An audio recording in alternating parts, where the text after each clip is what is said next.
States Army and grateful nation.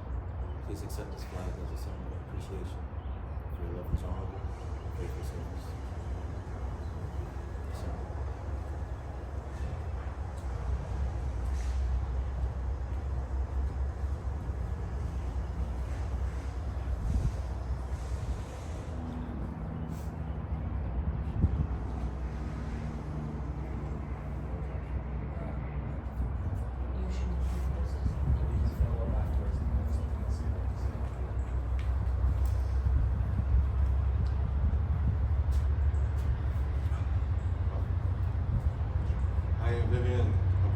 All relatives, hopefully you can hear me.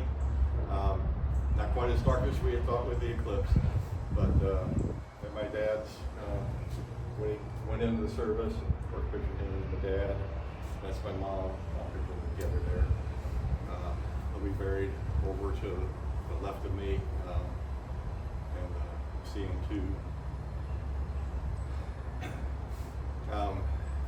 For those of you watching who don't know, my dad was born in Illinois, the rural town, grew up in the Depression, was drafted, turned 18 in late 44, was drafted, got in the Army in 45. His older brother was already in Burma, working on the Burma Road. Because of the O'Sullivans and the 5 brothers dying in the destroyer, my dad was sent to Europe instead. He was sent over, and a lot of things happened. He got there just not much after the war was over, so he didn't get shot at. He was in the horse cavalry, and he patrolled in that, basically like your New York City mounted police in the park. They watched, protected, and then later on, I think it was Beirut was the name of the town, if I remember correctly, where they had Lipizzaner stallions. The villagers were starving, going to eat them, so my dad's troop was sent there to take care of the stallions and feed the village. And he basically was a supply clerk helping do that. So he came back after World War II, went into the FBI. After the FBI, went to work for IRS, got his degrees in accounting, master's in accounting. Eventually worked for the Small Business Administration, where he worked until he retired.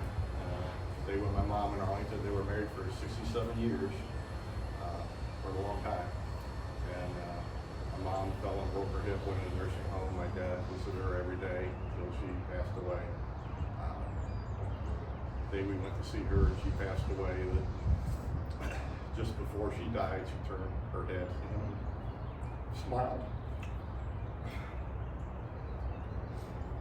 My dad always loved that little last bit of communication with her. And afterwards, he went to live in the assisted living. He got a little worse and couldn't walk, and we visited with each other practically every day and saw him. And I always remember growing up with him, and he was very outdoors. My mom was too originally. And, went hunting and fishing and spent hours in the woods. We grew up, we moved to a house, from an apartment, and always thought I would have fewer people to play with. I had nobody to play with. So they grew up being very special to me, more than what you might have in some of the more normal neighborhood. Mom became quite an artist. She was a really good artist. Torpedo Factory in Alexandria or Lowe's Mill in Huntsville, where we are now. She'd be as good or best of any of them. She was really, really quite good, and I really didn't know that until I started comparing it with others. And she was, typical mom, good cook, plus was a good cook for a wife too. And I don't know, just a lot of happy times. Sorry to see him go, but I did say whenever my dad said to try to communicate in some way if he could. And I know whenever he died, it wasn't too long after that, I just had a sense of him getting to heaven. Mom was there. They ran off with his dog Browning and went fishing and were having a great time. And then Uncle Harold, which is my dad's older brother, who was really on the Burma Road in World War II. He died a few months after that. I remember Dan had sent me a text, and I was daydreaming out a little bit like that. Just had the impression that my dad was there, greeting Harold. And then they turned, and all the brothers that had passed on before were all there together. And then Grandma and Grandpa were there, and then that parted, and Aunt Virginia and Dave were there. So, the thing I get out of it, I guess, is that as people leave here, we're going asunder, but in heaven, they are rejoicing. And they're far better off in heaven than they are here. Especially where my mom was with her broken hip and had so much trouble moving, and my dad, his arthritis and other things too. I know without a doubt they're better off in heaven than here. I miss them deeply, but I'm proud for them to be where they are. I'll let one of my kids speak.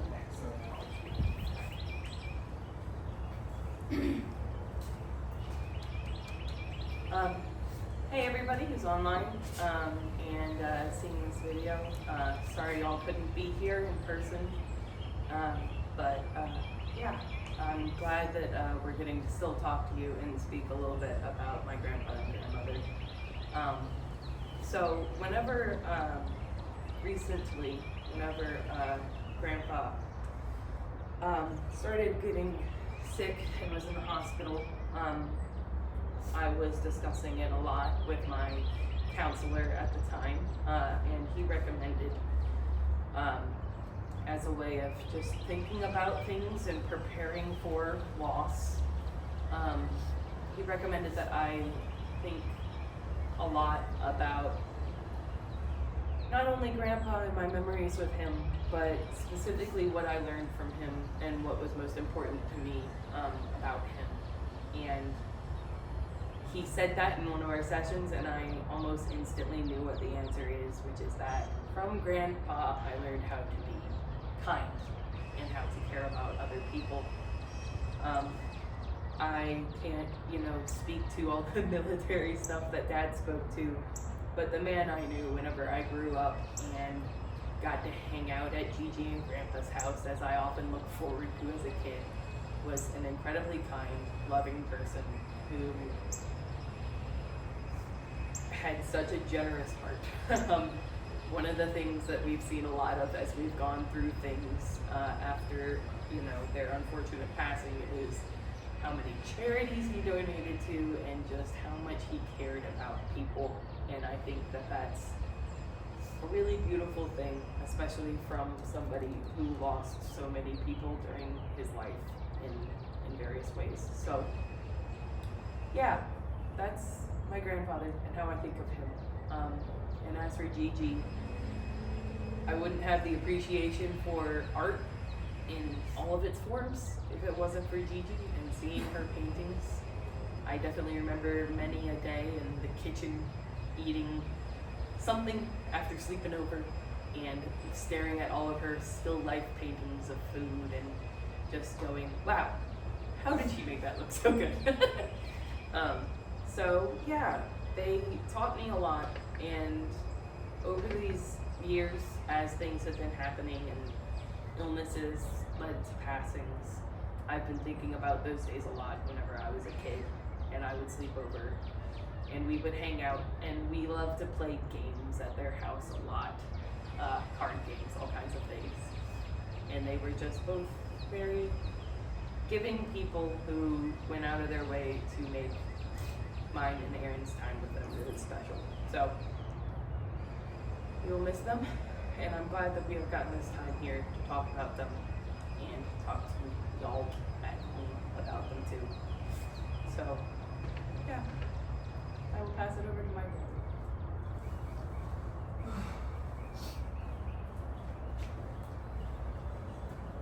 Hello everybody. I don't know that I can add too much to what my father already said about his parents' history and what Callie already spoke to about our experience with our grandparents. Like she said, Gigi was a true patron of the arts, loved painting, loved the JMU University because of their history in the arts, and of course grandfather always loved his country.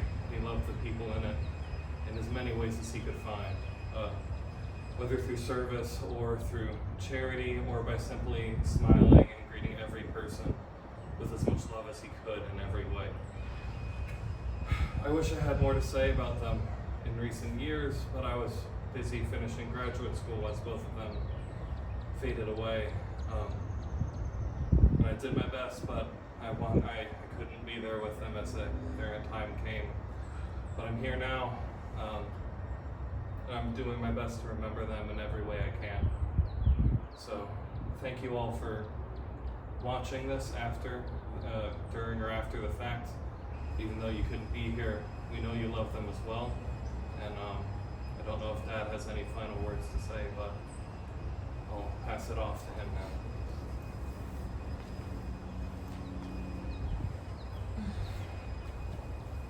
Well, don't have too much to say more, but the only thing I remember that probably the happiest I ever heard my dad was is I called him at, I don't know, 6 in the morning, and he was, sort of much longer calling so early in the morning and everything, and then before I could say a word, Callie cried in the background. Callie came a week early and he wasn't expecting that, and I think of all the times I think that was the happiest moment when he became a grandparent. So he said I miss him deeply. He was the best man at my wedding. I had my 2 best friends. One of my best friends was his best friend's son. And I don't know. They'll both be missed. They're both generous. My one friend always thought my dad reminded him of Gary Cooper, strong, tall, silent type kind of thing. But he was very kind, very generous. And I was going to read, he did get a letter from the American Legion, our Post 44, which is the Tomb of the Unknown Soldier. And he is one of the last who are passing out the poppies, holding the poppy days for World War I veterans from Flanders poppy fields. He had done that longer than anybody else. And also, the Tomb of the Unknowns only get, I believe, 2 days off a year. It might be Easter, but I know it's Christmas. I knew there were some days, some Christmases, my dad would get up early and go make brunch for the guards at the Tomb of the Unknowns as part of the American Legion post. So he was only in the Army for a very short time in World War II, but he participated out through the rest of his life. And the Post had sent a letter, and they were very grateful for his service. So other than that, I can't think of anything else to say, and I believe our time is about up. So bless you all. Thank you so much for remembering him, and we'll try to, for those who are seeing it before we have the Zoom meeting to broadcast it. Thanks, and we hope to hear from you soon. God bless. Amen. Closing remarks here from Nashville National Cemetery, director on down. Kevin family, sorry for your loss. Okay, this will complete the committal service. We will be interring Grace Buell, CM2, 93. You guys can visit. Give us about 15 minutes. We have to do our portion, clean everything up. Okay, and you can visit. Okay. Okay. All right. Okay. Thank you very much.